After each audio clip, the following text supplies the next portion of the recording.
छत्तीसगढ़ अवतारी है, तोरी पुराम पहाड़ा वाली छत्तीसगढ़ अवतारी है।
पहाड़ा वाली छत्तीसगढ़ अवतारी है, तोरी पुराम पहाड़ा वाली छत्तीसगढ़ अवतारी है।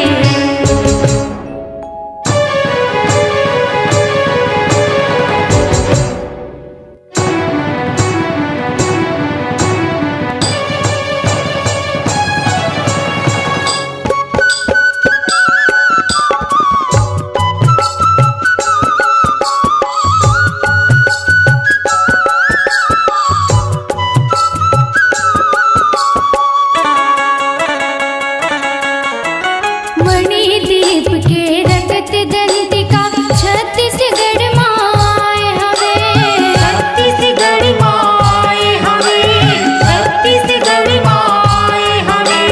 दुर्गा भवानी अम्बे रानी जाटा वाली कहाए हवे, जाटा वाली कहाए हवे, जाटा वाली कहाए हवे। हे जग जननी भवहरनी हो, हे जग जननी भवहरनी जन जन पर हितकारी है। तोरी पुराम पहाड़ा वाली छत्तीसगढ़ अवतारी है, तोरी पुराम पहाड़ा वाली छत्तीसगढ़ अवतारी है।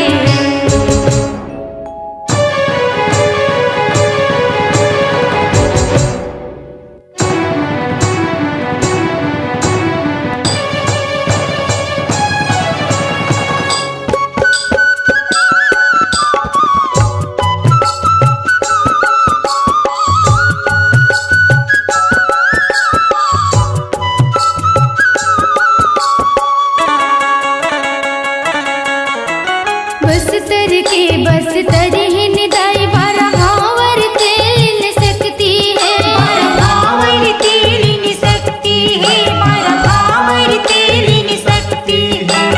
धमतरी के बिलई माता दंतेश्वरी की भक्ति है, दंतेश्वरी की भक्ति है, दंतेश्वरी की भक्ति है। नवा साल नौ दुर्गा सहित हो, नवा साल नौ दुर्गा सहित भगतन पर शुभकारी है। तोरी पुराम पहाड़ा वाली छत्तीसगढ़ अवतारी है, तोरी पुराम पहाड़ा वाली छत्तीसगढ़ अवतारी है।